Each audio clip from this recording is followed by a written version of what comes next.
Seguimos en Noticias 3.0 conversando con el filósofo Mario Casalla y estábamos hablando sobre el Congreso de Filosofía del año 1949 que nos contó Mario que fue verdaderamente un acontecimiento, un hito en la historia de los encuentros y del pensamiento filosófico occidental. Pero yo quería volver a ese Congreso, Mario, un poco para ver qué pasó durante el Congreso y qué fue y cómo cayó y qué resultó de esta ponencia del presidente de entonces, de Juan Domingo Perón, que luego se llamó la Comunidad Organizada. Mirá, el Congreso se realiza del 3 al 9 de abril de 1949, se realiza en Mendoza, porque en realidad la Universidad de Mendoza sigue siendo hoy un complejo universitario muy bello. Era nuevo. Claro. Perón quería mostrar el Congreso, obvio. Pero no había, tenía un gran rector, Irineo Cruz, un gran filólogo, pero no había carrera de filosofía y estaba formándose la universidad. Entonces Perón toma la decisión de nacionalizar el Congreso. Y entonces le encarga a la Universidad de Buenos Aires la organización académica. Claro. Allí queda un grupo de Astrada trabajando en Mendoza, y esto no lo sabe mucha gente. Las dos corrientes grandes de la filosofía de posguerra eran el tomismo y el existencialismo. En sus dos variantes, el existencialismo católico, que profesaba, por ejemplo, Hernán Benítez, o Gabriel Marcel, que vino. Que Manuel Munier y esa escuela. Ateo, claro. Que era el de Sartre, claro. etcétera, que era el cual se escribía Astrada. En eso era vanguardia la filosofía argentina, en el existencialismo. Y el tomismo estaba muy atrasado, porque mientras que el tomismo europeo había sido renovado por Gilson, por Marcel, acá... Maritain, eso no se leía. Entonces, un confidente de Astrada en Mendoza, el profesor Luis Felipe García Donrubia, y hay una carta de él donde le escribe a Carlos Astrada y le dice: maestro, dice, intervenga rápido porque acá los padrecitos están metiéndole mano a todo. Los padrecitos son los tomistas. Y le dice: a mí me está apoyando el senador, uno de los senadores nacionales por Mendoza, dice, y él va a ir con un mensaje mío para usted.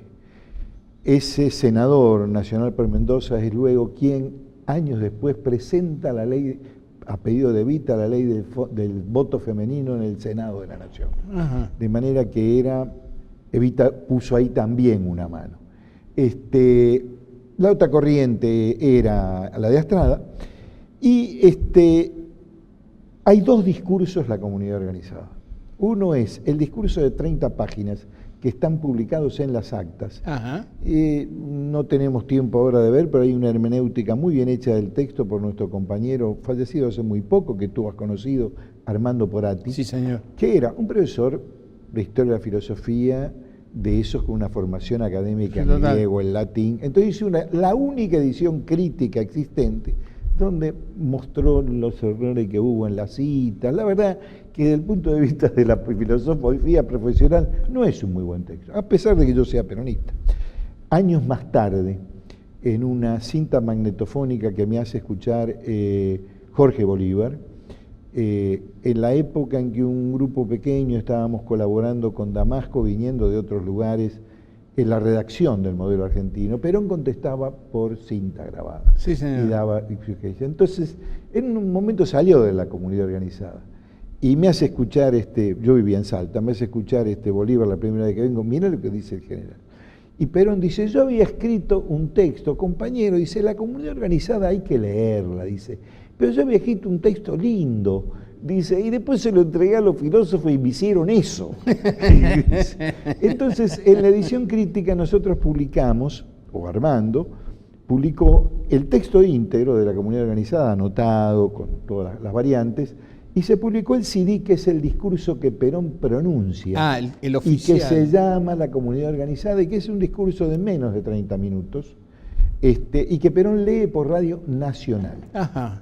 Ese discurso no abre el Congreso de Filosofía, sino que lo cierra. Perón dice en el comienzo del discurso una frase clave. Él sabía que frente a esos nenes no iba a leer un discurso de filosofía, ni iba a ser él, ni era Perón hombre de leer discursos ajenos. Claro. Entonces ahí habla mucho más libre y presenta la idea central, que es la idea de comunidad organizada. Pero al mismo tiempo comienza con una frase muy linda. Dice, yo les vengo a hablar como hombre de Estado.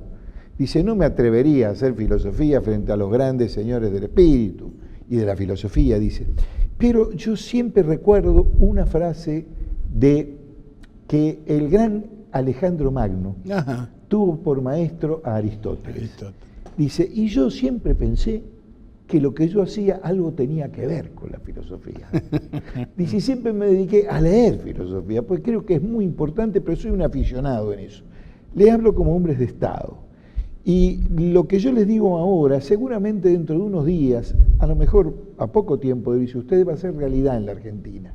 Porque todo esto que estoy diciendo, o que he dicho en lo que le he mandado, se va a plasmar en una Constitución Nacional. Anticipa. La Constitución Nacional, el Congreso de Filosofía termina el 9 de junio, la Constitución Nacional se jura el 9 de abril, perdón, sí, el 16 de mayo. De mayo. Es decir, al mes siguiente.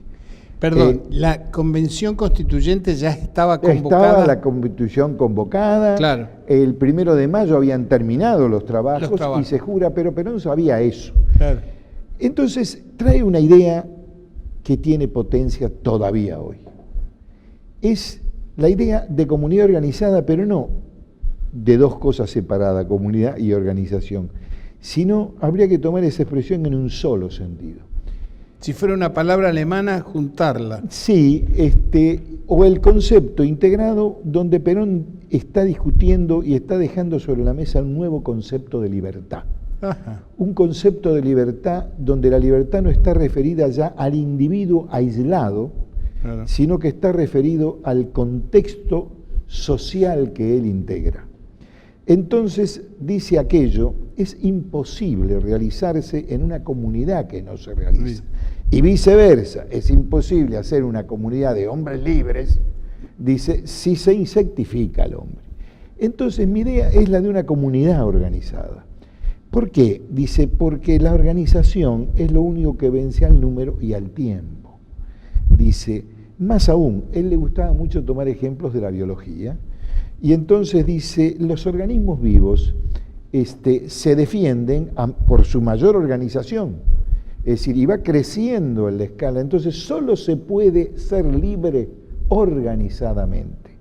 Tira abajo, por supuesto, el concepto liberal y neoliberal de libertad, donde, por ejemplo, todavía alguna de nuestras maestras de escuelas o algún profesor universitario repite como si fuera una gran frase, señor, la libertad mía termina donde empieza la del otro. Dice, pero entonces como cada vez que aparece el otro, aparece un límite a mi libertad, un competidor. Entonces el ideal sería tener la propiedad muy grande para que el otro aparezca lejos. Dice, nuestra idea es completamente diferente. Nuestra idea es fortalecer a la universidad, a la comunidad, para que puedan protagonizar su libertad. Ajá. Y te termino diciendo, quedo a tu disposición, que los peronistas se olvidan muchas veces, dentro de las 20 verdades, de las dos últimas. Las dos últimas es bajar a lo doctrinario lo ideológico de la comunidad organizada. La verdad número 19 dice, constituimos un Estado centralizado, un gobierno descentralizado y un pueblo libre. Y para que no quede ninguna duda de que es lo más importante, la verdad 20 dice, en esta tierra lo mejor que tenemos es el pueblo. Libre. Y en un discurso de ese mismo momento dice, cuando nosotros tengamos organizada la comunidad, al Estado liberal burgués le vamos a hacer un entierro con una carroza de 6 caballos. O sea, el ideal era lo que nosotros podíamos, o llamó nuestra generación años más tarde, una comunidad liberada. Claro. Una comunidad de hombres y mujeres capaces de protagonizar el destino. Claro. Y no esta miseria, digamos. Y bueno, esa es la idea que hace 40 años, bajo el título de comunidad organizada, el peronismo trajo al debate político de las ideas. Porque daría la impresión, para terminar, Mario, a propósito de lo que decís, que toda esta idea de la libertad liberal o neoliberal que ha impregnado no solamente la Argentina, sino el mundo, ha insectizado la condición humana, que era la otra alternativa. ¿Y por qué no quieren hablar de comunidad? Porque hay una palabra que ya la resolvió mi amigo. Todo el pensamiento europeo, sí, y buena parte del pensamiento dependiente latinoamericano, el término que la ha sustituido es sociedad, sociedad civil. Ahora, el nombre mismo lo dice, la sociedad es una figura comercial. En la sociedad yo soy socio tuyo para explotar mejor la naturaleza y para explotarnos mejor entre nosotros. Por eso es que los muchachos ya se olvidan de las oficinas de personal, pasan a llamarse directamente de recursos humanos. Exactamente. Entonces, la palabra comunidad viene a traer una forma de sociedad que no es la sociedad liberal burguesa. Claro. Que de alguna manera es una sociedad socialista, sí. Sí, el propio Perón dice, a mí lo estaba por poner ese nombre, dice, si entre nosotros ese nombre no hubiera sido Yeta. Por eso se le ocurrió, dice, a Fierola lo de justicialismo. Dice, pero en realidad nosotros comulgamos con los ideales del socialismo. Es decir, nosotros pensábamos, y esto antes de discutir el socialismo nacional, nada, y todo esto, es decir, el peronismo se filia en una tradición social, comunitarista. Y comunitaria. Y claro, en este sentido, pensábamos que la mejor forma de comunidad es una comunidad organizada capaz de regirse a sí misma. Mario, muchas gracias por tu visita. Como siempre, encontramos maneras de hablar un rato largo de estas cosas. Bueno, muchísimas gracias, Francisco, Julio, y les diría que traten de leer en lo que queda de este año ese librito de la comunidad organizada. Tiene su vuelta. Le dije que íbamos a tener un rato agradable e interesante con Mario Casalla. Seguimos en Noticias 3.0, no se vaya.